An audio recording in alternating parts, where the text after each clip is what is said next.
जय हिंद दोस्तों। तो आज की इस वीडियो में फिर से एक बार हम लोग इतिहास के पन्नों पे जोर डालते हैं और आज की इस वीडियो में हम लोग जानेंगे जो रजिया सुल्तान के बाद कौन कौन से शासक आए और उन्होंने कौन कौन से काम किए थे। चलिए दोस्तों वीडियो को स्टार्ट करते हैं। उनसे पहले जो भी दोस्त हमारे चैनल पर न्यू आए हैं चैनल को सब्सक्राइब कर लीजिए और बेल आइकन को प्रेस कर दीजिए ताकि जो भी न्यू कंटेंट बनता है तो उसका नोटिफिकेशन आप तक जल्द से जल्द पहुंच जाए। चलिए दोस्त वीडियो को स्टार्ट करते हैं। दोस्त इनसे पहले जो हम पढ़ रहे थे उसमें दिल्ली सल्तनत पढ़ रहे थे।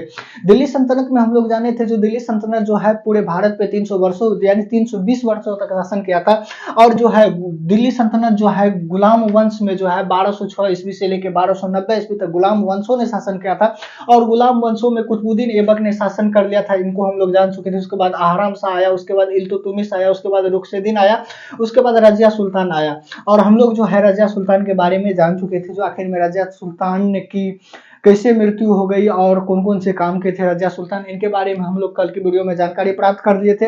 आज का जो हम लोगों का वीडियो है ये है बहराम शाह, जो कि रजिया सुल्तान के जो बाद आया था बहराम शाह, जो कि ये 40 सरदारों ने था और 40 सरदारों ने जो है बहराम शाह को शासक बनाया। लेकिन बहरा शाह यानी बहराम शाह जो था ये अयोग्य शासक था और अयोग्य शासक होने के कारण से ये ज्यादा दिन तक शासन नहीं कर पाया था, बल्कि बहराम शाह जो है मात्र 2 वर्षों तक शासन किया था। बहराम शाह जो है 1240 ईस्वी में कितना में 1240 ईस्वी में जो है दिल्ली सल्तनत की राजगद्दी पर बैठी और 1242 ईस्वी में ये दिल्ली सल्तनत की राजगद्दी पर से उतर गई। बहराम शाह की जो है यानी बहराम शाह को जो है दिल्ली के तुर्क सरदारों के द्वारा बंदी बनाकर 1242 ईस्वी में इसकी हत्या कर दी। और बहराम शाह के द्वारा यानी बहराम शाह को जो था ये 40 सरदारों जो कि इल्तुतमिश जो है 40 सरदारों को नियुक्त किया था, 40 सरदारों के द्वारा जो है इसको बंदी बना लिया गया बहराम शाह को और इनकी मृत्यु यानी मौत यानी मार दिया गया। किसको तो बहराम शाह को।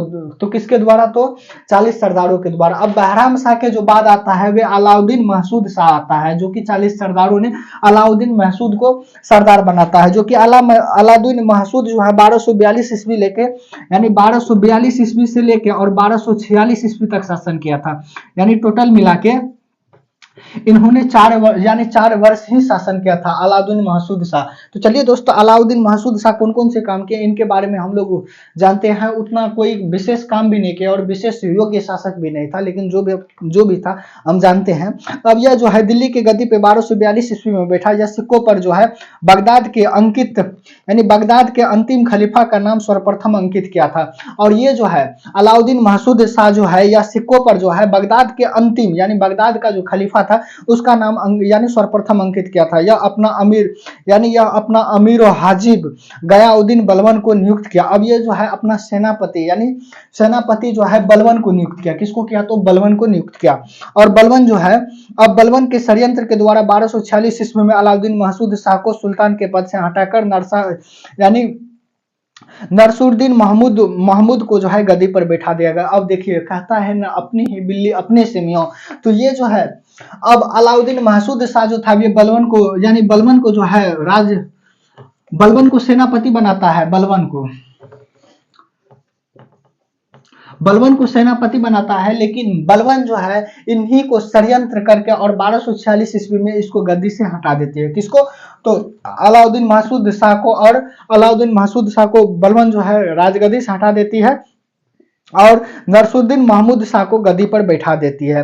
अब जो है नरसुद्दीन महमूद शाह के बारे में जानते हैं। अलाउद्दीन महसूद शाह जो है कोई एक विशेष काम नहीं किए।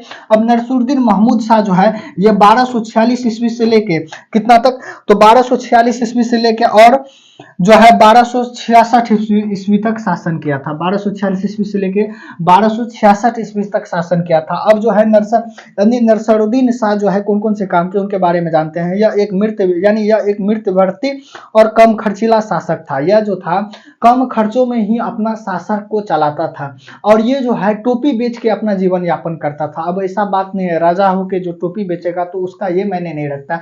अब आप बोलिएगा जो भारत का प्रधानमंत्री अगर टोपी बेचना स्टार्ट कर दे और वे अपने हाथों से सिल के टोपी दे तो आपको लगता है जो ये टोपी 5-10 रुपया में बिकने वाला है, करोड़ों में दाम होगा। तो एक राजा जो था ना एक माना जाता है जो वे टोपी बेच के अपना जीवन यापन करता था। अब जो मान के चलते हैं जो कहीं पर विदेश का दौरा पे अगर जाता था तब तो वे सरकारी ही पैसों से जाता था, लेकिन अपनी कुछ जो होती है पर्सनल लाइफ का जब काम करता था तो वे टोपी जो बेचने से उनका जो आय प्राप्त होता था उनसे वे काम करता था। अब यह जो है मृत व्यक्ति या कम खर्चीला शासक था। यह टोपी सिलकर अपनी जीवन यापन करता था। इसका एक गुलाम यानी यह जो है एक गुलाम 40 दल के स्थान पर जो है दिया गया, यह गुलाम था बलवन। अब जो था बलवन, बलवन जो है किनको, तो नरसुरुद्दीन शाह को जो है राजगद्दी पर बैठाया षड्यंत्र रच के बलवन। और बलवन जो है इन 40 सरदारों को यानी 40 सरदारों में ये बलवन मिलना चाहता था। और अलाउद्दीन महसूद शाह जो है इसको सेनापति बनाया, लेकिन अलाउद्दीन महसूद शाह को बलवन बोल रहा था, जो देखिए महाराज हमको 39 सरदारों में मिला दीजिए और हमें भी कुछ शासन करने की जो है क्षमता दीजिए। बट जो है ये अलाउद्दीन महसूद शाह मना कर दिया था, जिसके कारण से षड्यंत्र लगा कि अलाउद्दीन महसूद शाह को बलवन ही ने कुर्सी से यानी राजगद्दी से हटवा दिया। और नरसरुद्दीन शाह जो है जैसे ही शासक बना तो ये बलवन को 40 दल में शामिल कर दिया।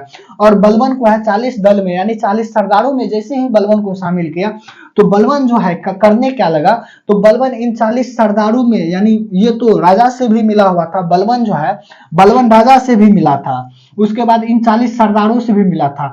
अब बलवन 40 सरदारों में जो है 40 सरदारों में उल्टी सीधी शिक्षा देना आरंभ कर दिया और कूटनीतिक के तहत जो है इन 40 सरदारों को जो है राजा के नजर में गिरा दिया। अब कोई प्लान बनता था, अब जो है इनका प्लान बलवन भी जानता था और बलवन आके राजा को कह देता था, जो देखिए महाराज 7 दिन के बाद ऐसा प्लान आने वाला है, जिसके कारण से जो है बलवन जो है नरसरुद्दीन शाह जो है बलवन के नजर में बहुत यानी नरसरुद्दीन शाह के जो नजर में थे बलवन बहुत अच्छे बन गए और 40 सरदार जो है धीरे धीरे इनकी जो है शासन प्रशासन और इन पे विश्वास करना जो है बंद कर दिए। इसने बलवन की यानी बलवन को उंगली यानी उंगल खा की उपाधि दिया था। अब ये जो है यानी नरसरुद्दीन शाह जो है बलवन को जो है ये यानी उल्लू खां की उपाधि दिया था। इसके समय में बलवन की शक्ति बहुत बढ़ गई थी और ये जो है बलवन जो है नरसरुद्दीन शाह की नजर में जो बहुत अच्छे बन गए थे।